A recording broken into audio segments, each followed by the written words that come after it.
Lunch box recipe creamy pasta. Stove கொதிக்கிற தண்ணியில் கொஞ்சம் எண்ணெயும் உப்பும் போட்டு வேக வச்சு அலசி எடுத்து வச்சுக்கணும். கடாயில் கொஞ்சம் பட்டர் போட்டு மெல்ட் ஆனவுடனேயும் மைதா மாவு 1 ஸ்பூன் 1.5 ஸ்பூன் போட்டு நல்லா வறுக்கணும். மைதா ஓரளவுக்கு ப்ரௌன் கலராக வந்தவுடனேயும் பாலை சேர்த்து கட்டி இல்லாமல் கலக்கணும்.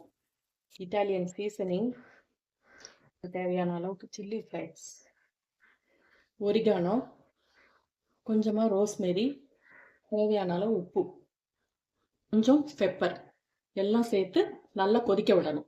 வேக வச்சு வச்சுருக்கிற பாஸ்தாவை சேர்த்து கிளறணும்.